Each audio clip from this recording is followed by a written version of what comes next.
Allora, ciao, come stai? Sono Joe Distefano, the culinary king of Queens. I'm very happy to be here in Long Island City with flavors of New York to say hello to my good friend Gianna from Manducatis Rústica. Hi Joe, how are you? Hey, how are you? How have you been? I'm doing great, as Good. always doing Good wonderful. to see you, of course. You ready? Let's go in. Certainly. Do I smell pizza? You smell pizza, espresso, gelato, and a little bit of love. A little. Just a little. No, I smell the wood-burning oven. It smells amazing. We do all gelato made in-house. We always have sorbets. We have a lot of vegan people that come in, customers that come in all the time, and we always have peanut butter because peanut butter is my favorite butter. Peanut butter, and I remember popcorn and Cotton candy. And am I mistaken, or are you working with Mike's Hot Honey? Mike's Hot Honey, which I'm always HCC. Mike's Hot Honey. We put Mike's Hot Honey on everything. Mike's Hot Honey gelato, Mike's Hot Honey margarita with Pop Rocks. I do a Mike's Hot Honey, 3 different pieces with Mike's Hot Honey, and I do a shrimp dish with Mike's Hot Honey and balsamic. It's really good. It's with prawns. It's really lovely. Oh, It's like nice. it's one of our appetizers, and we've now started using it in some desserts. We did an apple cake last week with the Mike's Hot Sounds Honey, great. which is really good. It's in the torta de la nonna type of a cake. Uh-huh. But we really use it a lot, not just in the kitchen, but at the bar. Still very simple, very traditional, old school with a little bit, a slight bit modern flair. But I leave everything as it is in its simplicity. So I'm very keen and love my bar. Reason being is that I have a really great selection of scotches and whiskeys, a lot of allocated.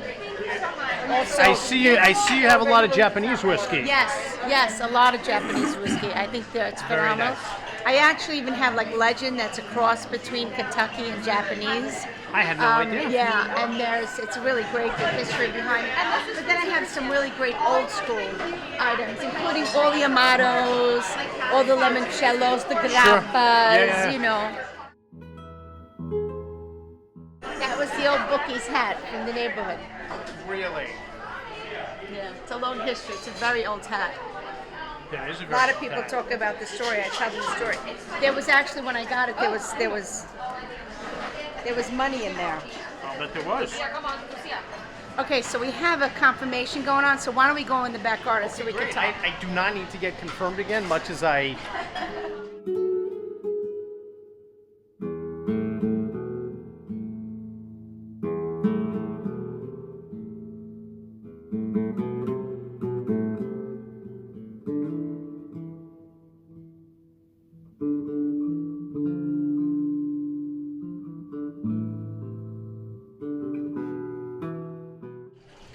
So welcome to our private little garden. I called it my secret garden.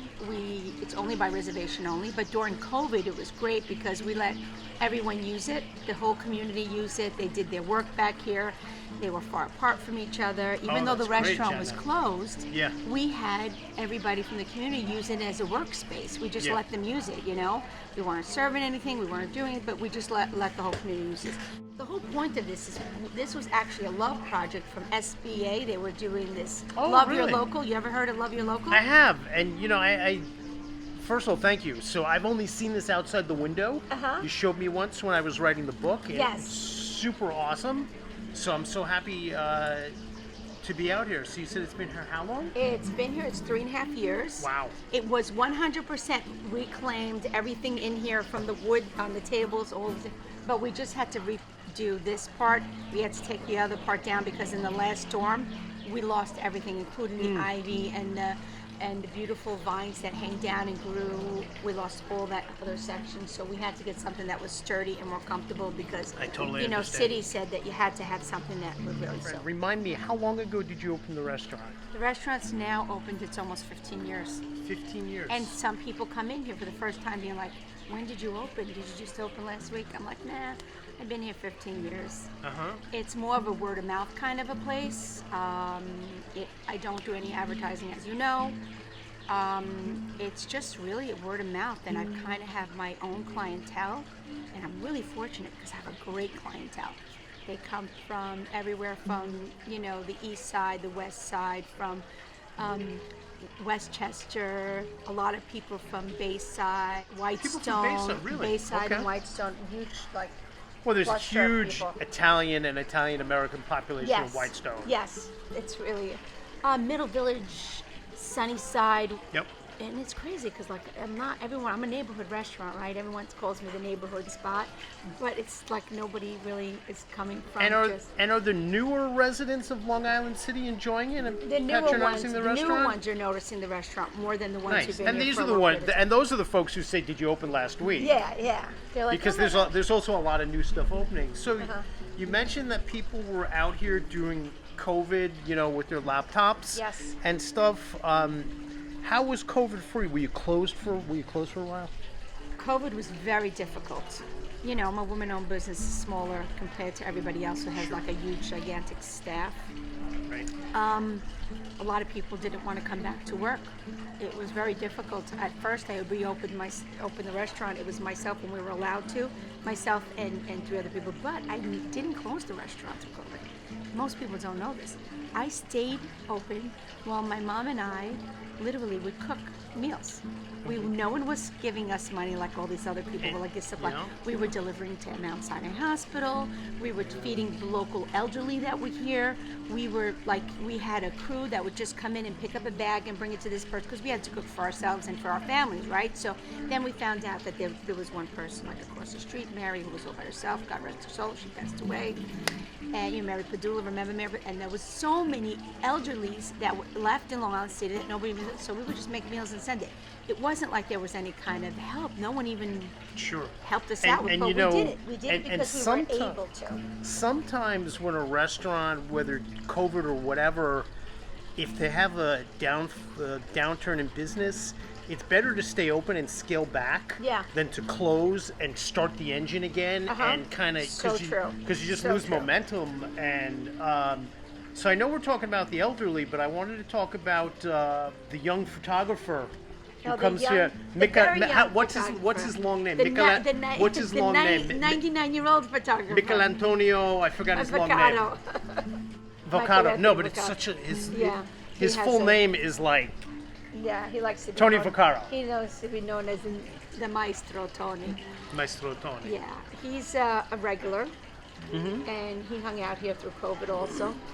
It was this little spot. He would sit just right by the fountain and say, I've been through so many wars and so many different things, but I don't know, this is a different kind of war.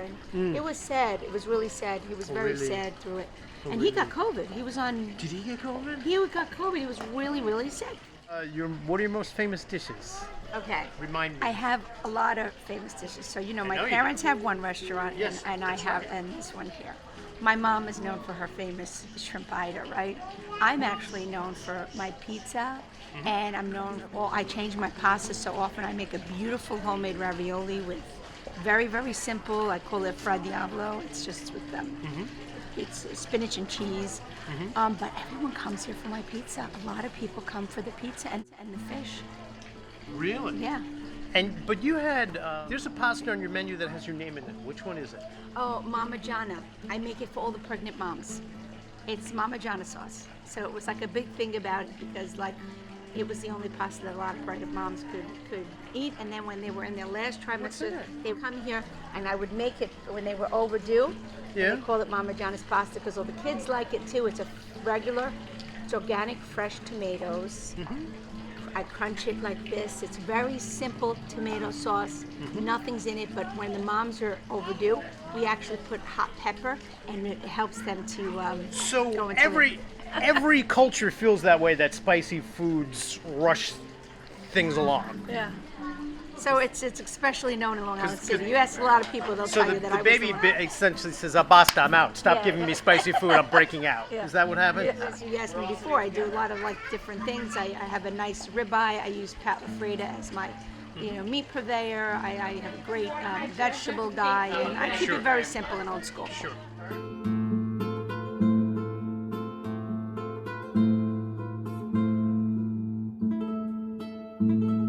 This here is the burrata, and it's with pistachio and delicata squash. It looks and great. That is a 18-month prosciutto which is actually crisp, like a chip.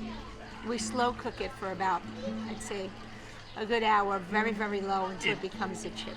It looks phenomenal. It is. It's really delicious. So you're supposed to pick it up and crunch it all over, and then have it. And of course, the homemade focaccia. And that's one of our spotlight pepperoni pizzas that everyone calls it, but it's not.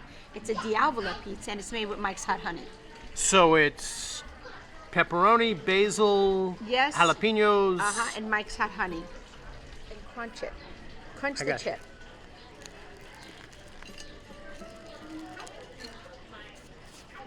All right, let's do this. Make a little sandwich. Oh, the burrata looks great. Oh my gosh. Yeah, you were around when we first opened, remember? With the burrata. We used to do the burrata, just the burrata on a plate with nothing and a focaccia. Let's see. We evolved. Yes. I mean, that was a long time ago.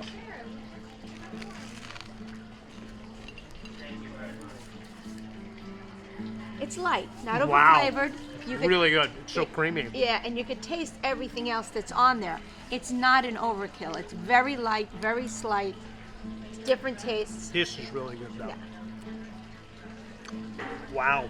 And this is a homemade chili pepper. I was wondering about that. And that I have is to a go- scallion. That's a boiled scallions brought down into an oil. I don't know, Johnny. You said everything is very simple and clean and elemental, but this is fancy. Have you been getting fancy? A little bit? A little bit. A tiny bit. I just want you to know, in Naples, we never grab the pizza like this. This is total American. Really? We eat with a knife and a fork. Wait. We don't Are do you this. saying de Blasio was right? We would. Oh. No, I never said de Blasio was right about anything. Okay, so just you checking. You could, Cheers. Cheers. Cent'anni. Salud. Nel bocca d'allora. Wow, it smells good. You could taste the jalapenos. That is really good. I smell the hot honey too. So the Mike's Hot Honey goes at the end. What makes it really, really good is that literally the Mike's Hot Honey, just as it comes out of the oven, when it's still in front of the oven, you put the Mike's Hot Honey and it just like naturally melts without overdoing it and taking away and overcooking and caramelizing. It's just the simplicity of tasting it in its good form, you know. This is really great, Jonathan. Thank you so much for allowing me and Flavors of New York to come to the veramente VIG nel Long Island City. No, thank you. Lovely to see you. Grazie mille. Thank you.